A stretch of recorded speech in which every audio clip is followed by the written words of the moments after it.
0, 1. Let's get started. Hello and welcome to Beyond Top 10 Tennis. My name is Dr. Ashley Berge and I'm your host. Welcome to day 2 of the French Open, our special edition that we only started rolling out just yesterday for the French Open. So there's a little bit of a different format. If this is one of your first episodes you are tuning into, I really would encourage you to track back to some of our earlier episodes. They were audio only. So if you are listening on one of those just exclusive audio platforms, this is a little nudge to say we have started our video feed, which is very new for us, but equal parts exciting. So bear with us, or bear with me especially, as I think, find a new flow. But I really want to take that opportunity from yesterday and today and throughout the period of Roland Garros to really, I think, shed those live previews, reviews, real-time data, our analytics, and really, I think, dig a little bit deeper. Typically, again, before I get carried away, we do normally start with a bit of an introduction from my background, accomplishments as the world's leading scientist, in coach and athlete performance, specifically on the forehand ground stroke. I'm the world's leading scientist behind how to develop a top 10 tennis ranking. It's really exciting. I feel like I don't talk about that enough. Look, my latest release, How to Develop a Top 10 Tennis Ranking, came out a few months ago. The other one's in the background there, but it's there.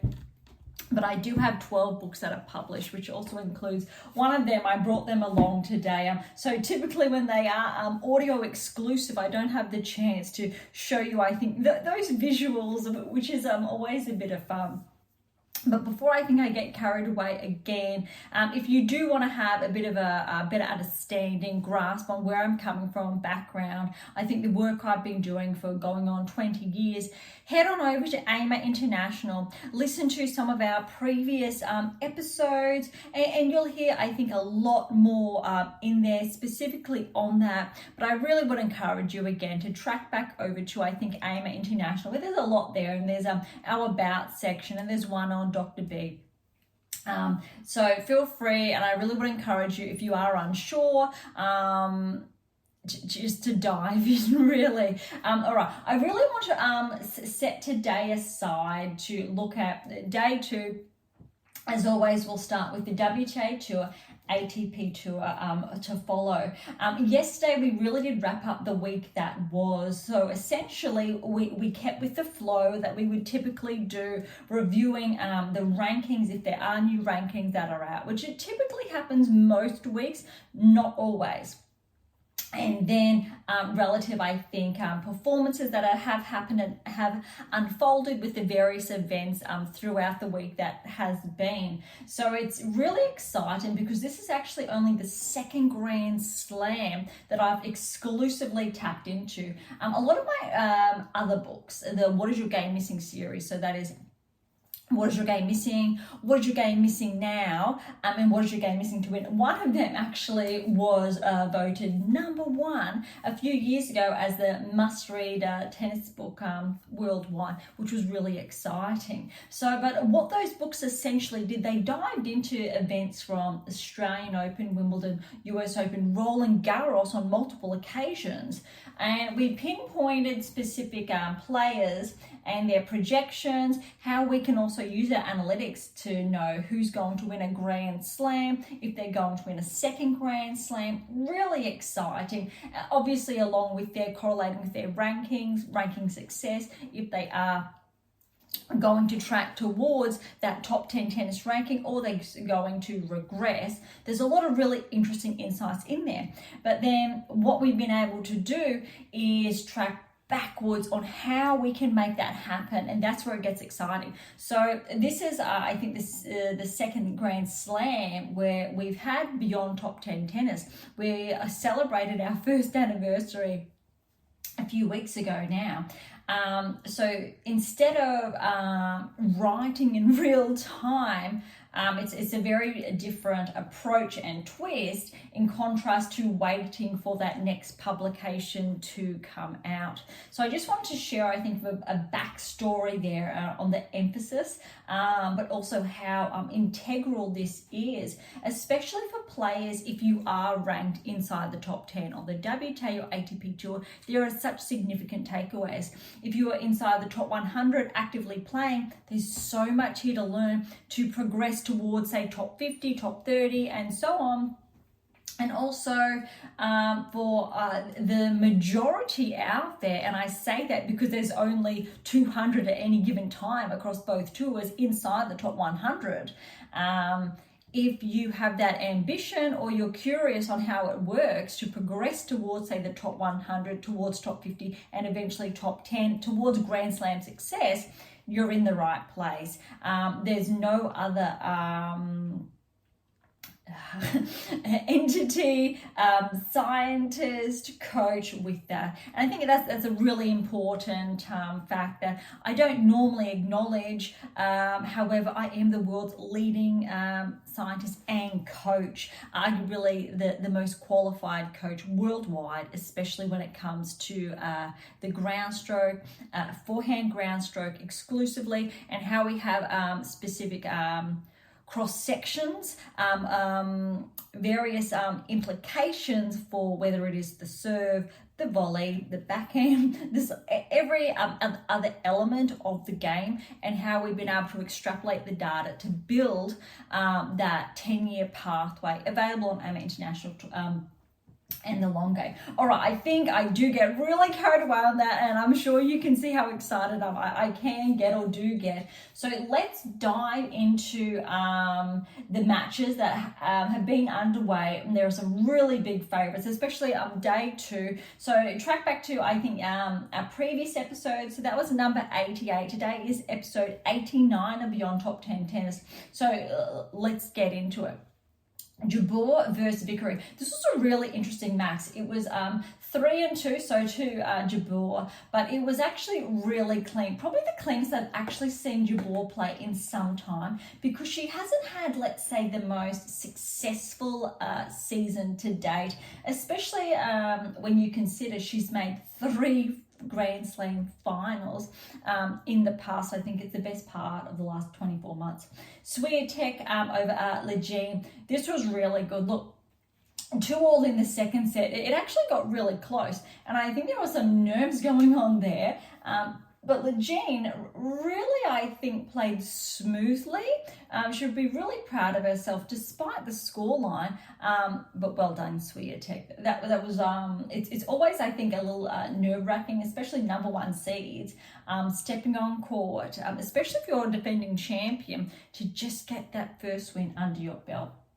Vondrousova over Masarova, 1-3, really clean. I'd love to see how Vondrousova tracks. We really need to remember that she did win last year, so she has that Grand Slam to her name. And I'm really looking to see how far she can track. If she's able to almost replicate that performance, there's definitely quarterfinals on the cards for her or more. Golf, it's definitely, I think, a dark horse. And I say dark horse almost ironically. Defending US Open champion, she's made the finals of the French previously. And I think she's come into the French a little bit underrated, purely because Swiatek and Sabalenka have been, I think, catching the limelight with their performances. And I think if there is a hiccup on either side there, golf is definitely going to be very dangerous. And I think we also need to remember she's been doing quite well on clay, making a quarter through to semi-finals quite consistently. It's only because 1 and 2 have been tracking, I think, just ahead of her with those wins. So that was 1-1 over Advida. This is very big, this next one. Gracheva in 3 sets over Sakari. Sakari was favoured to potentially make the quarterfinals or further. This is the first time I'm seeing this with you. I tried not to have a sneak, so it would be fresh. But this, look, 3-6, 6-4, 6-3.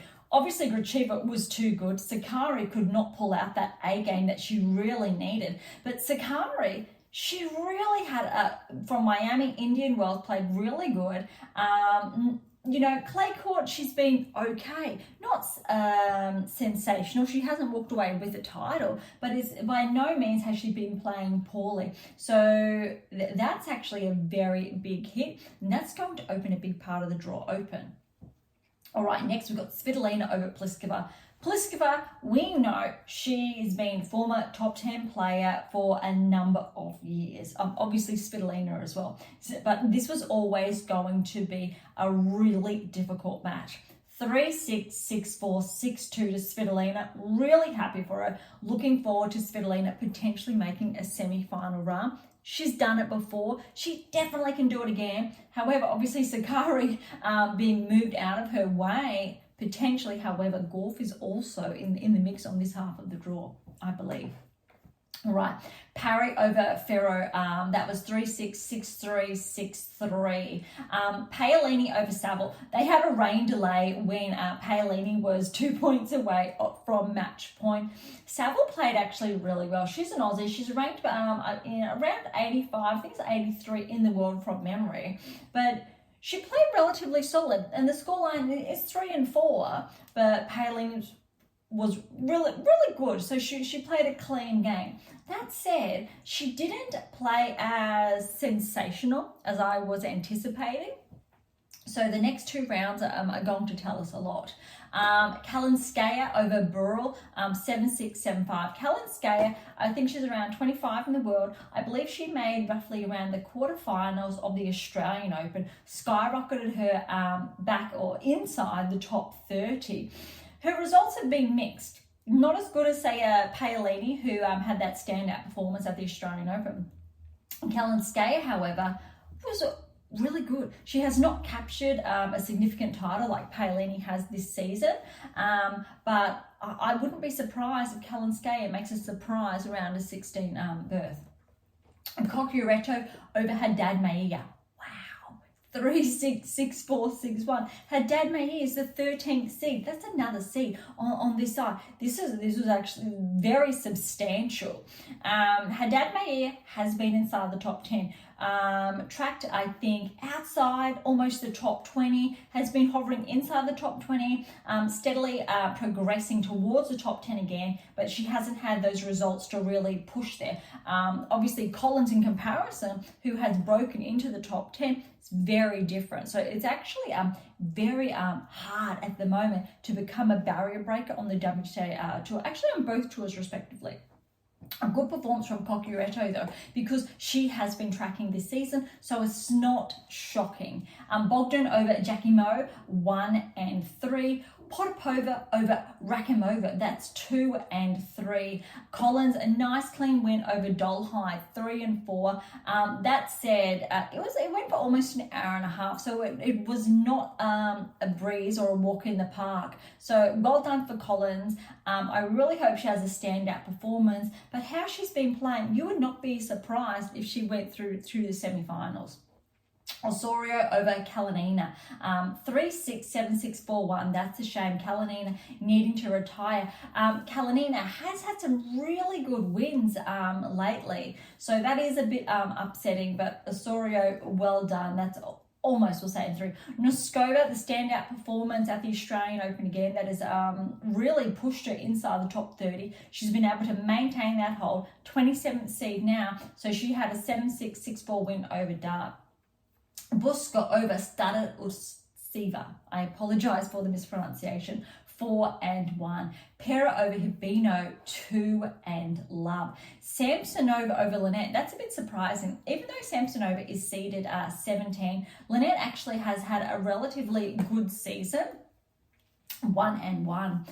Fernandez over Ponche, 2 love. That's a really good one for Fernandez. Andreescu is back in action. This has to be, I think, her first Grand Slam in almost 3 years, maybe at least 2 seasons.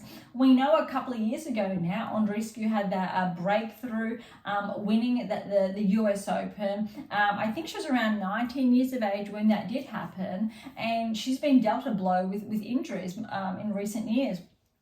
So to get that first round win, well done. That's really great. And we haven't seen her play in other tournaments so far this season that I'm aware of, to be fair.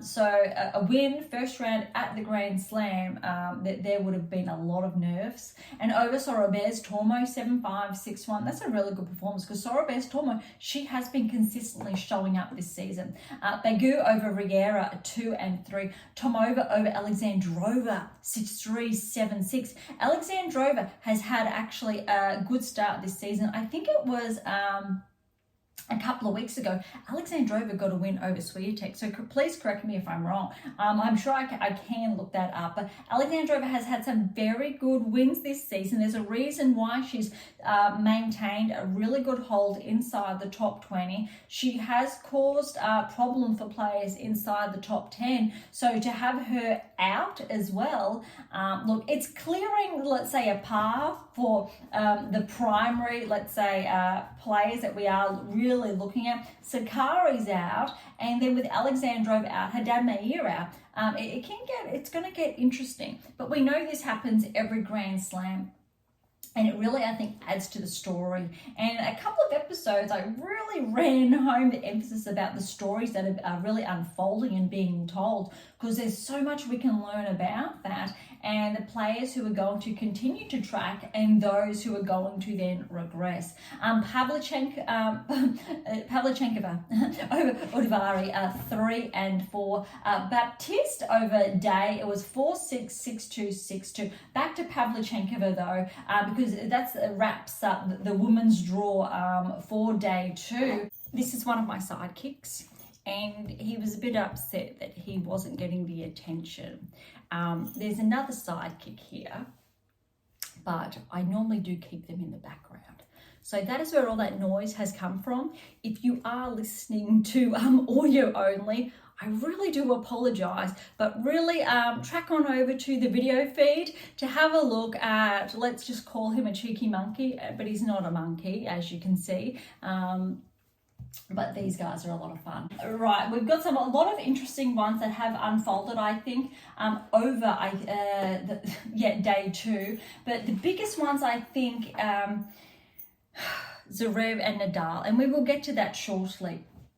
But Sinner Eubanks had a breakthrough season, I think it was 2 seasons ago now, and he was no easy walk in the park for Sinner. 6-3, 6-3, 6-4. So I think Sinner actually played really well, really cleanly.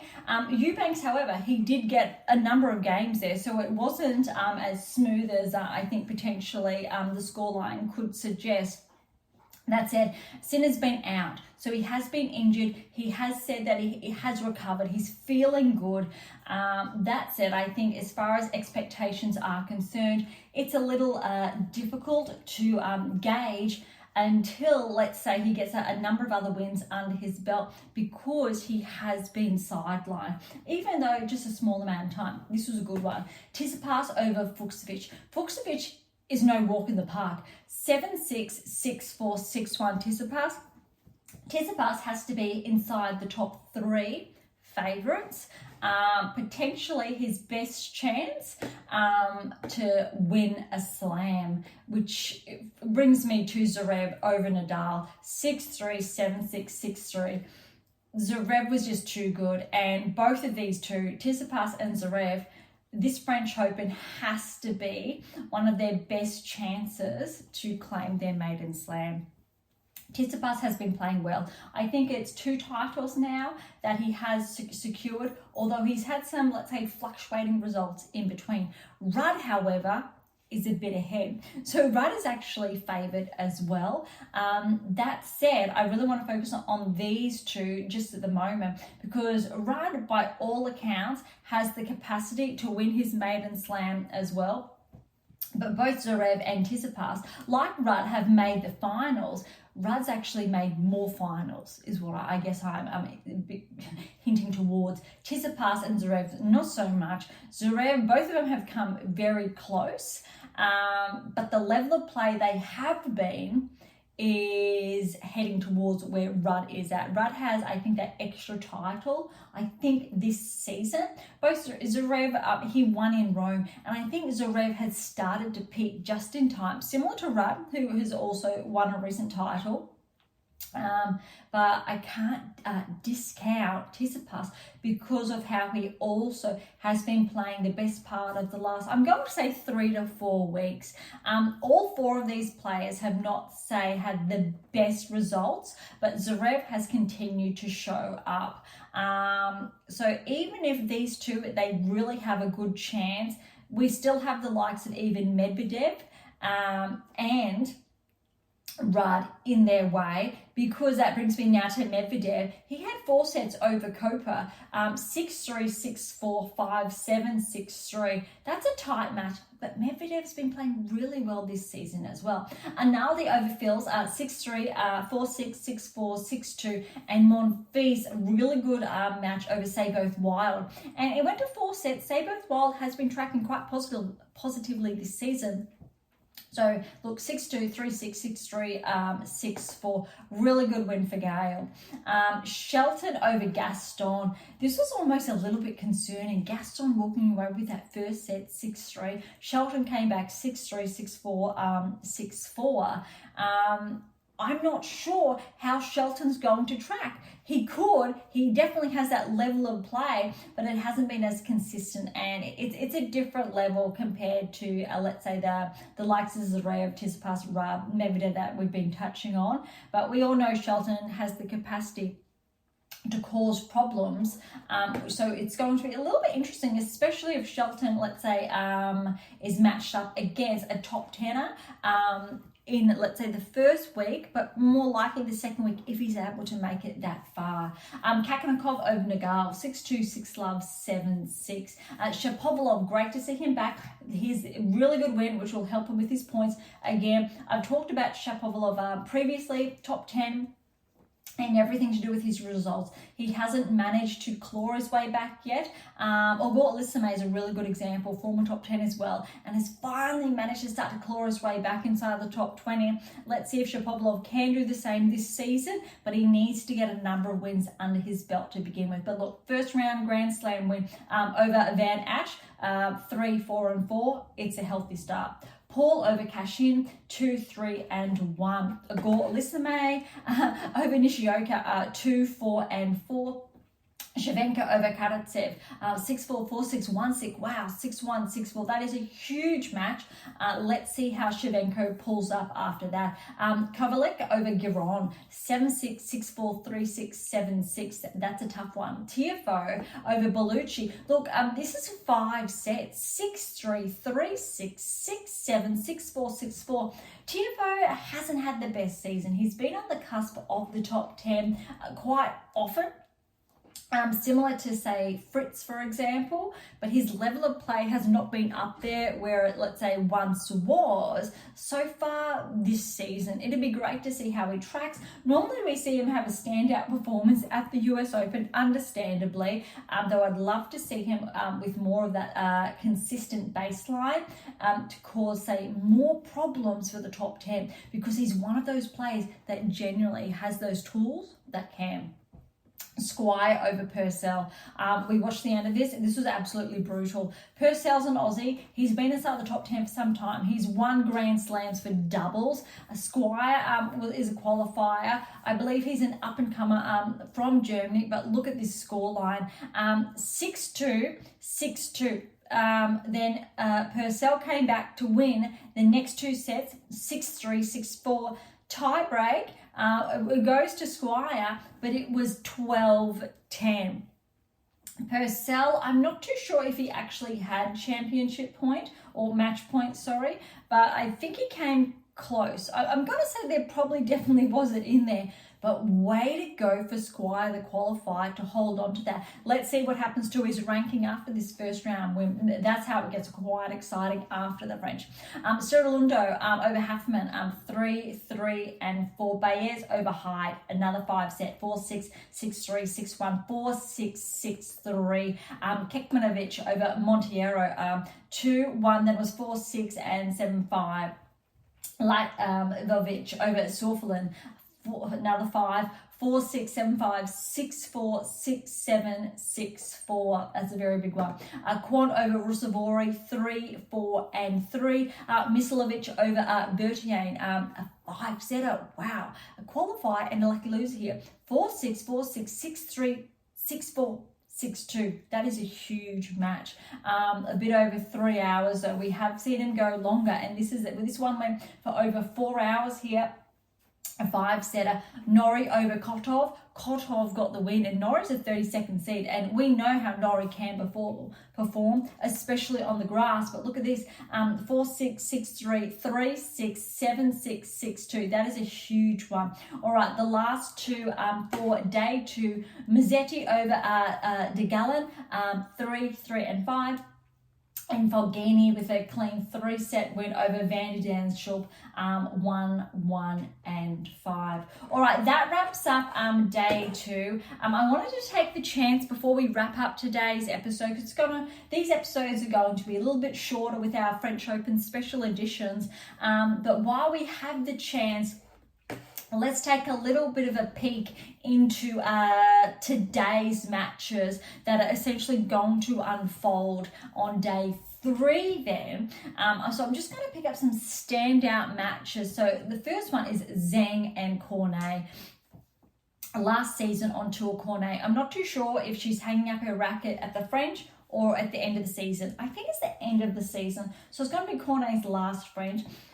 Would love to get for Cornet to get a win, and Zhang hasn't been playing as well this season, or hasn't had a performance that correlates with the top 10 ranking since her finalist result at the Australian Open. So this is actually going to be very interesting. Plus, we know Cornet has caused so much trouble over the years in a really good way at the Grand Slam level, and I've said it previously, and I'll say it again, it'll be a shame to see her go.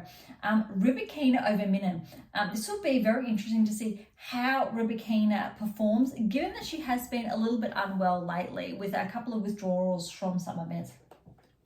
Sabalenka over Andreeva. Now, Erica Andreeva, she's ranked 100 in the world, but let's see if she can cause a little bit of trouble like her sister. I'm going to predict probably not at this stage, and Sabalenka may very well have a very clean win. Kasatkina over Fretch. Fretch has had a relatively good season. However, Kasatkina also has had some early losses, but some really good wins. Most likely Kasatkina there. All right, Azarenka has Podoroska. Azarenka obviously is favoured, but Podoroska again has been tracking this season. All right, some other, let's say, standout matches. We've got Bulta over Badosa. Bulta has a title this season. Badosa's ranking, she's around, I think, 130 at the moment. She definitely has that firepower to get that win over Bulta. But Bulta, she's the 26th seed. She's having the best season, I think, of her career. She's at a rankings high. And yes, like I said, she has a title this season. Badosa, that's not the case for her. It's going to be tough. Would love to see Badosa track forwards, but would also love to see Katie also track deeper at the Grand Slam level. I think they're predominantly, I think that the biggest standout ones as I'm looking through more additional matches. Look, Sheriff and Yuan. Let's see how Sheriff goes, because she does have that title to her name this season. That'll be quite interesting how far she can track. That really, I think, wraps up those standout matches, or let's say those key matches to watch on the WTA Tour. So let's look on the ATP side, so the men's side, and some matches. We've got Dimonor over Michelson. I'm looking forward to that one. Other matches, Echeverry over Kazuks. I'm going to predict potentially Kazuks could cause Echeverry some issues there, but let's see how tight-knit Echeverry can keep his game. Look, Rudd's in action against a qualifier. Djokovic has got Herbert. Let's see how Djokovic performs. It's either going to be, it could go 4-5, anything goes, or Djokovic could play absolutely exceptional like himself, and it could be very clean in 3. Evans and Rune, that's going to be interesting. Rune hasn't been playing, let's say, as well this season, and that's why he has regressed outside the top 10. Recall earlier episodes how we touched on the likelihood, so we predicted that Rune would regress outside the top 10, and our data was right. That said, he's the 13th seed. Evans, he definitely can cause issues as well, trouble, though it looks like potentially Rune should have a clean game there, though his performance has been fluctuating. A couple more that we will go over. Bublik is over a qualifier as well. This could be interesting. Bublik's had a very good season, so let's have a look at his consistency at the Grand Slam level. These are predominantly, I think, our standout matches because we had a lot yesterday. Look, we've got Poprin over Kokkinakis as well. There's 2 Aussies. Look, they're really, I think, that's going to be exciting. Poprin's definitely favoured as far as rankings are concerned, but Tanasi, let's say he has a knack for pulling out his best tennis at the Grand Slam level. So that's going to be very interesting, especially for all us Aussies watching on from home. But just still in action over Munar, though that really, I think, wraps up the bigger matches for day 3. But look, we've gone over all the action of the French Open for day 2. We've even highlighted a couple of the ones to watch out for tonight, today, depending obviously on your time zones. Look, this is obviously the second time we have dived into the audio. So look, thank you so much for listening. I really hope you enjoyed today's episode, and I think the different approach we have been taking. And like I said in our previous episode, if you got feedback, if you'd like something, I think, integrated in there, please let me know. Look, in the meantime, I really would encourage you to get your hands on how to develop a top 10 tennis ranking, and you can get that on AIMA International, Amazon, irrespective where you're based in the world. Or we've got the 7 Keys books, which is really powerful, and it essentially you're reliant on this book to get the most out of this the following one. Really important. Look, for any comments or questions, head on over to AIMA International or Topic Thread. That's a social platform I built set on data privacy. That's a little bit different. Look, to interact with Beyond Top 10 Tennis, head on over to Twitter, Instagram, YouTube, Spotify, wherever you choose.